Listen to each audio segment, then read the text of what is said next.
Guys, आज हम बात करेंगे कि हम बीएससी नर्सिंग कैसे कर सकते हैं यूपी से। यूपी के किसी भी मेडिकल कॉलेज से, किसी भी ऑटोनोमस बॉडी से, एसजीपीजीआई और केजीएमसी है, जैसे आप किंग जॉर्ज मेडिकल यूनिवर्सिटी है, बहुत अच्छे से जानते होंगे। कुछ फेमस कॉलेजेस हैं यूपी के मेडिकल कॉलेजेस, उनसे करना चाहते हैं या गवर्नमेंट कॉलेज से करना चाहते हैं, तो बीएससी नर्सिंग कैसे कर सकते हैं। उसके लिए हमें एक कॉमन एग्ज़ाम है, आप चाहे प्राइवेट से करो, चाहे गवर्नमेंट से करो, चाहे किसी मेडिकल कॉलेज से करो, बट आपको कॉमन एग्ज़ाम जो है नर्सिंग के लिए वो देना ही होगा, वो कंपलसरी है, जिसका नाम है, आप स्क्रीन पर अभी देख रहे हैं, CNET, common nursing entrance test. ये आपको 2024-25 के जो सेशन है उसमें एडमिशन के लिए देना ही पड़ेगा। और ये हमारी जो यूनिवर्सिटी लगती है यूपी के अंदर, अटल बिहारी वाजपेयी मेडिकल यूनिवर्सिटी उत्तर प्रदेश, उसके थ्रू होता है ये एग्ज़ाम, वो कंडक्ट करवाती है। और उसका अगर आप इस यूनिवर्सिटी से एग्ज़ाम अगर देना चाहते हैं, अगर आपको अटल बिहारी वाजपेयी यूनिवर्सिटी से बीएससी नर्सिंग करनी है यूपी के अंदर, ऑलमोस्ट सारे मेडिकल कॉलेजेस इसी से कनेक्टेड हैं यूपी के, कुछ जो ऑटोनोमस यूनिवर्सिटीज़ होती हैं उनको छोड़ के। तो अगर इनसे करना है आपको, अगर यूपी के इस टाइम एडमिशन, इसमें आपको एग्ज़ाम कॉमन टेस्ट देना पड़ेगा, इसका सीनेट देना पड़ेगा। तो इसका फॉर्म कब अवेलेबल हुए थे? 25 अप्रैल को फॉर्म अवेलेबल हुए थे, और लास्ट डेट क्या है एप्लीकेशन की? 29 मई। इसका मतलब आपके पास अभी लगभग 28 दिन पड़े हैं फॉर्म के, ऑलमोस्ट 1 महीना पड़ा, 1 मंथ आपके पास है अभी। तो एडमिट कार्ड कब अवेलेबल होंगे? ये होंगे अपने 5 जून से। 5 जून को आपके एडमिट कार्ड आ जाएंगे। अब बात रही टेस्ट की, आपका इसके लिए टेस्ट होगा, ये कब होगा? 14 जून को। और एडमिट कार्ड बता दिया जाएगा, अभी पता नहीं है, जब भी डेट आएगी अनाउंस हो जाएगी साइट पे, और रिजल्ट का डिक्लेरेशन भी साइट के ऊपर ही होगा। अब रही बात इसमें हमारे कौन कौन से कॉलेज आते हैं। अब ऐसा होता है कि अब कोई कहीं से है, कोई आगरा से है, उसको आगरा में करना है, मतलब अपने चाहते हैं कि अपनी सिटी में मिल जाए, तो इसमें all government private nursing colleges, private जो आपके शहर के जो भी प्राइवेट कॉलेजेस हैं, उसमें एडमिशन के लिए आपको सीनेट देना कंपलसरी है। एक कॉमन एग्ज़ाम है ये, इसके बिना आप अपनी बीएससी नर्सिंग नहीं कर सकते। प्राइवेट यूनिवर्सिटीज़ अगर छोड़ दिया जाए तो, अगर आपको इस यूनिवर्सिटी से करना है तो और जो गवर्नमेंट कॉलेजेस हैं, आगरा में आपका एसएनएमसी है, आगरा में एमएलबी है, झांसी में एसआरएन है, आपका प्रयागराज, इसी तरह से आपके ये कुछ कॉलेजेस हैं। और ये आपका एलएलआरएम है मेरठ के अंदर, और ये UP UMS Uttar Pradesh university of medical science Saifai, ये इटावा में है।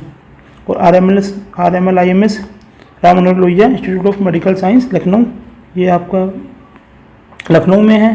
केजीएमसी लखनऊ में है, एसजीपीजीआई लखनऊ में है। ये सारे टॉप मोस्ट इंस्टीट्यूट हैं, बहुत अच्छे इंस्टीट्यूट हैं। अगर आप इनसे करोगे तो आपको स्कॉलरशिप भी मिलेगी। सीनेट के लिए आपके कौन कौन सी, ये आपको सिटी चॉइस बननी रहेगी फॉर्म में लास्ट में, तो कौन कौन सी सिटीज़ रहेगी अभी आपके पास? तो सिटी हैं अभी आपके पास, जैसे आगरा है, अलीगढ़ है, अयोध्या है, तो अपनी अपनी पसंद के हिसाब से आप सिटी भर सकते हैं। और एंट्रेंस टेस्ट जो रहेगा आपका बाइलिंगुअल रहेगा, दोनों भाषाओं में होगा, हिंदी और इंग्लिश दोनों में। तो आप जिस भी मीडियम के हो, इंग्लिश मीडियम के हो, हिंदी मीडियम के हो, तो इसकी कोई प्रॉब्लम नहीं है। जो क्वेश्चन पेपर आएगा आपका, और हाँ आपको एक चीज़ बता दूँ, पेपर आपका ऑफलाइन होगा, दोनों मोड में होगा, हिंदी और इंग्लिश दोनों मोड में। तो आप आराम से एग्ज़ाम दे सकते हैं, कोई दिक्कत नहीं आएगी आपको। और आपका जो एप्लीकेशन फॉर्म है वो सिर्फ ऑनलाइन मोड से ही भरा जाएगा, दूसरे मोड से नहीं भरा जाएगा, ऑफलाइन नहीं होगा इसका ऑप्शन। और इसकी फ़ीस की बात करें तो जो हमारे अनरिजर्व कैंडिडेट है यूआर के और ईडब्ल्यूएस के, उनके लिए फॉर्म की फ़ीस 3000 रहेगी, और ओबीसी के लिए इतनी, यहाँ ओबीसी के लिए भी 3000 ही रहेगी, और 2000 रहेगी एससी एसटी कैंडिडेट्स के लिए, कैटेगरी कैंडिडेट्स के लिए। इसका एलिजिबिलिटी क्राइटेरिया क्या है, ये मोस्ट इंपॉर्टेंट होता है। बीएससी नर्सिंग में कुछ बच्चों को बहुत दिक्कत आती है इस वजह से। अब जिस 2024 चल रहा है, इस साल आपको एडमिशन लेने के लिए 2024 के 31 दिसंबर तक, 31 दिसंबर तक आपकी एज 17 ईयर फुल हो जानी चाहिए, कंप्लीट हो जानी चाहिए। अगर नहीं होगी तो आप एडमिशन नहीं ले सकते हैं, आपको फिर नेक्स्ट ईयर ट्राई करना पड़ेगा। हाँ, इसमें अब क्वालिफिकेशन क्या रहेगी? क्वालिफिकेशन इसमें होनी चाहिए आपके 12th में PCB में 45% होने कंपलसरी है, मैंडेटरी है, वरना आप इसमें एग्ज़ाम में नहीं बैठ सकते हैं। और इंग्लिश आपका एज ए सब्जेक्ट होना चाहिए 12th में, और पास भी होना चाहिए, उसमें आप पास होने चाहिए। ओके, ये है हमारे लिए, ये किसके लिए है, ये UR के लिए है, EWS के लिए है। और जो OBC, SC, ST और OBC कैटेगरी के बच्चों के लिए PCB में 40% होने चाहिए और इंग्लिश एज ए सब्जेक्ट पास होनी चाहिए।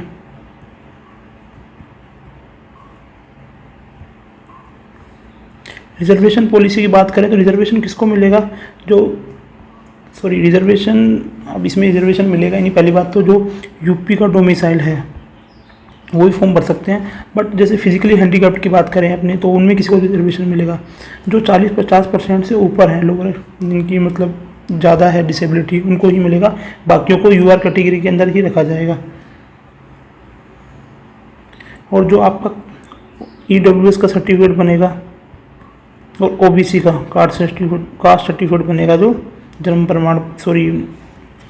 प्रमाण पत्र बनेगा जो आपका, वो 1 अप्रैल के बाद का होना चाहिए। इस साल जब आप फॉर्म भर रहे हो तो इसी साल का, इस शैक्षणिक सत्र का होना चाहिए, 1 अप्रैल के बाद का होना चाहिए 2024 के अंदर।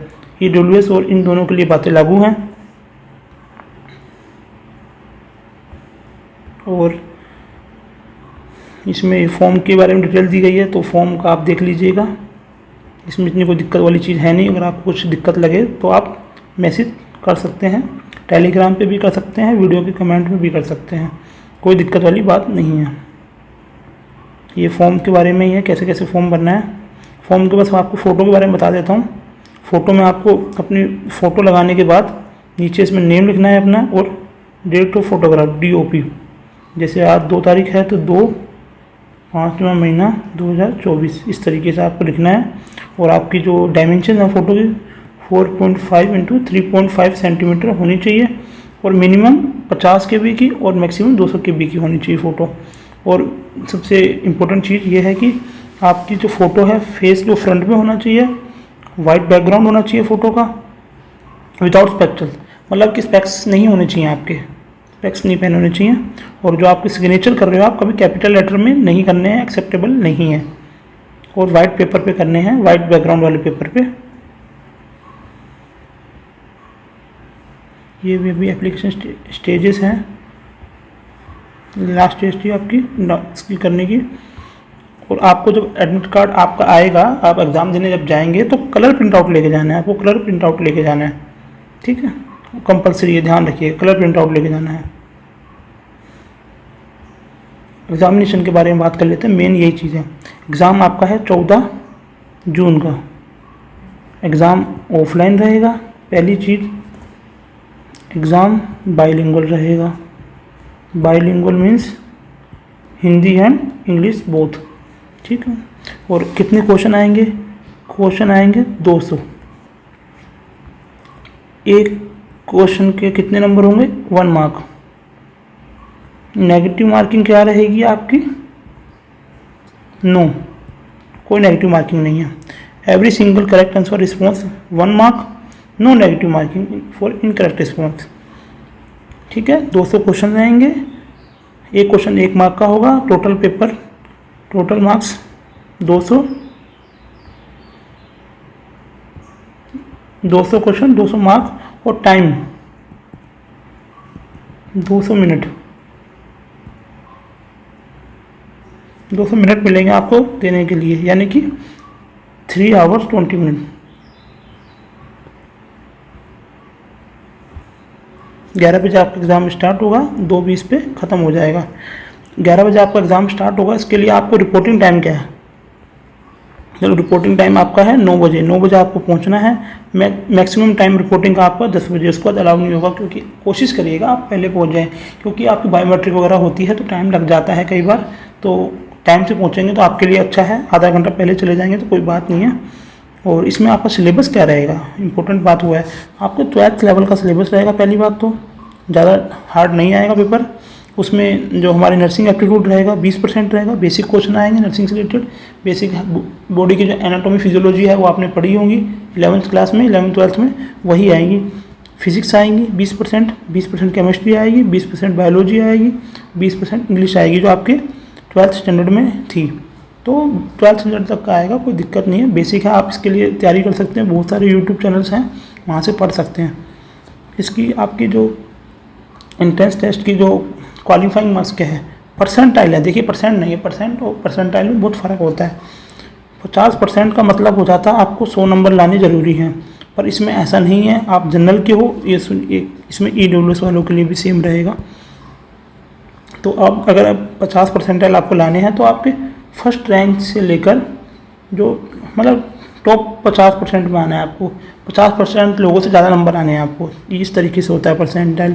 जनरल के लिए आपको 50 परसेंटाइल चाहिए और PWD जनरल के लिए 45 परसेंटाइल, ST ST OBC के लिए 40 परसेंटाइल। और आपको जब आप एग्ज़ाम देने जाएंगे, एग्ज़ाम आपका ऑफलाइन होगा, OMR शीट में होगा, तो ब्लैक बॉल पेन वो देंगे आपको एग्ज़ाम सेंटर पे, वहीं मिलेगा। तो दिक्कत वाली बात नहीं है, पर आपको कैलकुलेटर वगैरह ये सब चीज़ें नहीं ले जानी है, वरना आपका पेपर कैंसिल हो जाएगा। और इसमें कुछ ज़्यादा है नहीं, आप देख सकते हैं। ठीक है, ये आपका ख़त्म हो गया।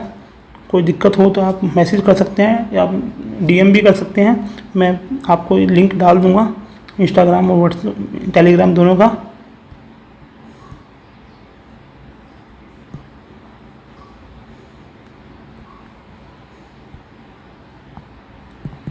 Thank you guys. हाँ, एक आपको इम्पोर्टेंट इन्फॉर्मेशन देनी थी। अगर आपको एडमिशन के बाद कोई भी दिक्कत आती है तो आप पूछ सकते हैं मुझसे, क्योंकि SGPGI, KGMC, RML इन सब में मेरे कॉन्टैक्ट्स हैं, मेरे कुछ कलीग्स हैं जो जॉब करते हैं, तो मैं आपको अच्छी सी इन्फॉर्मेशन दे सकता हूँ। Thank you guys.